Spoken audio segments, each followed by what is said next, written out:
আসসালামু আলাইকুম। আপনারা সবাই কেমন আছেন? আলহামদুলিল্লাহ আমরা ভালো আছি। আজকে দেখেন এই যে আমের সিজন প্রায় চলে যাচ্ছে, যে আম তো পাকার সময় হয়ে গেছে। আর এখন এই যে আমের আচার বানানো হয় নাই, এখন এই যে দেখেন গাছ থেকে একদম এভাবে পেরে নিছি। দেখেন আমগুলো এই যে ভালো মতো আগে ধুয়ে নেব, পরিষ্কার করে দেখেন এই যে আমগুলো আমি ভালো মতো ধুয়ে নিছি, একদম ভালো মতো ধোয়া হয়ে গেছে। আর এখন যে কেটে নেব, এটা কিন্তু আমি খোসা ফেলবো না, এই খোসা সহ কাটবো। দেখেন মাঝখান থেকে একটু ফেরে নেব। বাবা দেখেন একদম লাল লাল হয়ে গেছে, পাকার প্রায় সময় হয়ে গেছে। এই যে বাহ, মিষ্টি সুন্দর একটা গ্রান আসছে। এইভাবে আমি পিস করে নেব। দেখেন এই যে এই আচারটা খেতে কিন্তু দারুণ লাগে, আর আচার সারা বছর খাওয়া যায় এইভাবে। এদিকে দেখেন উষা বাতাস খায়, কারেন্ট চলে গেছে। দেখেন এই যে আমার একদম মাখানো শেষ। এই যে এইভাবে আমি রেখে দেবো। এটা রেখে দেওয়ার পরে কিন্তু পানি উঠে যাবে, এই যে একদম পানি উঠে যাবে, আর এই আমটা একদম সফট হয়ে যাবে। আর এই আচারটা কিন্তু খেতে অসাধারণ লাগে, খিচুড়ি দিয়ে সব কিছু দিয়ে খাওয়া যাবে। দেখেন দেখেন এই যে আমটা আমি সারা রাত লবণ দিয়ে মাখায় রাখা হয়েছে। দেখেন নিচে পানি উঠে গেছে, এই যে লবণের তো পানি উঠে গেছে, আর টক যে পানি থাকে পানিটা উঠে গেছে। এখন মশলাটা রেডি করে নেব। এখানে লাগবে সরিষাটা ধুয়ে আমি একদম ব্লেন্ডার করে নেব। দেখেন এই যে সরিষাটা অবশ্যই লাগবে। প্রথমে আমি এই যে পাঁচফোড়ন নিয়ে নেবো, পাঁচফোড়ন তো অবশ্যই লাগবে। এই যে দেখেন পাঁচফোড়ন দিয়ে দিলাম। আর লাগবে এখানে জিরা, চাইলে শুধু পাঁচফোড়নটা দিলেও হবে, কিন্তু আমি এক্সট্রা জিরাও দিব। আর এখানে দিয়ে দিব 4-5টা তেজপাতা দিয়ে দিব। আর আপনারা চাইলে আরও অল্প করে করতে পারেন। আমি 2টা আচার বানাবো, তো 2 ধরনের আচার বানাবো, এই জন্য একসাথে বেশি করে করব। আর দিয়ে দেবো মরিচ, শুকনা মরিচটা দিয়ে এখন এটা আমি শুকনা মরিচ দেবো। এখানে আমার আর লাগবে হলো এলাচ আমি গুনে দিইনি, দেখেন এই যে কয়েকটা দিছি। আর লাগবে দারচিনি, দারচিনি এইভাবে দিবেন, এইভাবে দিলে কি গ্রানটা বেশি আসে আর খেতেও ভালো লাগবে। দেখেন আর পারফেক্ট আচারের ফ্লেভারটা আসবে। এই সবগুলো উপকরণ অবশ্যই লাগবে। দেখেন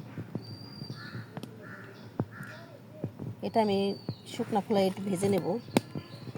শুকনা খোলায় ভেজে ব্লেন্ডার করে নেব, বা শিলপাটায় বাটতে পারেন, আমি ব্লেন্ডার করে নেব। মশলাটা আমি এই যে শুকনা খোলায় ভালো মতো একটু তুলে নেব। আর মশলাটা পুরো পোড়ানো যাবে না, এটা হালকা আছে, ভালো মতো একদম পারফেক্টভাবে ভাজতে হবে। আর আপনার পরিমাণ, যদি মশলার পরিমাণটা যদি জানতে চান, তাহলে মশলার পরিমাণটা একটু 1 চা চামচ করে মিলিয়ে দিতে পারেন। 1 চা চামচ করে সব কিছু 1 চা চামচ, 2টা শুকনো মরিচ, 1টা তেজপাতা এরকম করে দিতে পারেন, অল্প বানাবে। দেখেন যে মশলাটা আমার ভাজা শেষ, কিন্তু মশলাটা কিন্তু আমি একদম পুড়িয়ে ফেলে নিই। দেখেন এরকমই হবে। এখন এটা ঠান্ডা করে আমি অবশ্যই ঠান্ডা করে নিতে হবে, গরম অবস্থায় করা যাবে না। দেখেন যে মশলাটা আমি ঠান্ডা করে নেব একদম।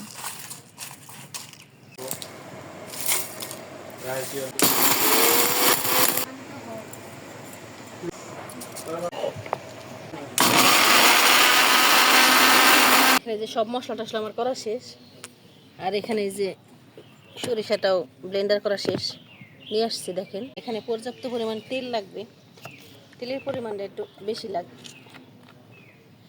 অবশ্যই সরিষার তেল লাগবে। দেখেন আমাদের ভিডিওটি ভালো লাগলে একটু লাইক শেয়ার করে দিবেন। তেলটা একটু গরম করে নেব। দেখেন আর দিয়ে দেবো এখানে একটু পাঁচফোড়ন দিয়ে দিছি। আর এখানে 1-2টা এলাচ, তেজপাতা, শুকনো মরিচ দিয়ে দেবো, দারচিনি দিয়ে দেবো একটু। আর এই আচারটা খেতে কিন্তু অসাধারণ লাগে, সারা বছর আপনারা ঘরে বসে খেতে পারেন।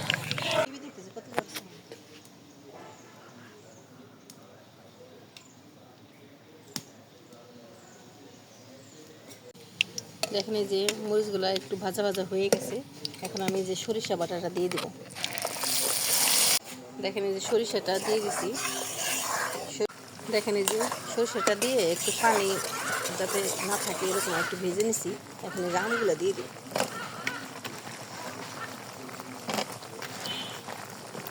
দেখেন আম দিয়ে দিছি, আর এখানে একটু মরিচের গুঁড়া দিয়ে দিব, আর দিয়ে দিব হলুদের গুঁড়া সামান্য দিয়ে দিয়েছি, আর দিয়ে দিব ধনিয়া। ধনিয়া আপনার আস্ত দিলে আর এখানে ধনিয়ার গুঁড়া দেওয়ার দরকার নাই। আর এখানে আমি দিয়ে দেবো রসুনগুলা, আস্ত এই যে রসুন এইভাবে দিয়ে দিব।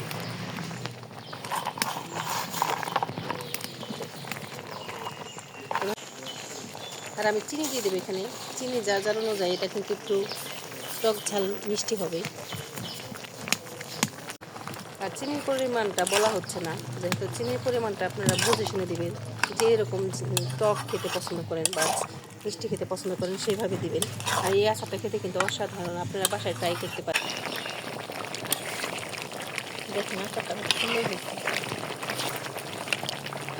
আর এখানে একটু ভাজা মশলা দিয়ে দিব, হালকা করে এখন একটু দিয়ে দেবো, আবার নামানোর আগে দিব। আর এই ভাজা মশলার সঙ্গে কিন্তু ফ্লেভারটা ভালো আসবে না। দেখেন আমার এই আচার বানানোটা শেষ। এটা কিন্তু বানানো একদম ইজি। পুরো রেসিপিটা দিয়ে দিলাম। আর এই যে মশলাটা দিয়ে দেবো, ভাজা মশলাটা।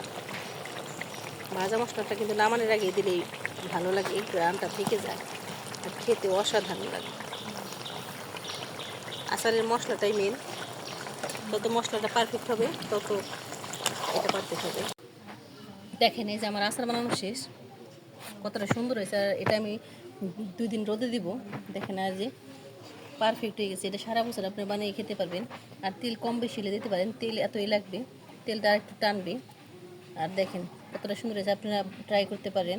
আর আমাদের ভিডিওটি ভালো লাগলে লাইক এবং শেয়ার করে দিবেন। আপনারা ভালো থাকবেন, সুস্থ থাকবেন। আল্লাহ হাফেজ।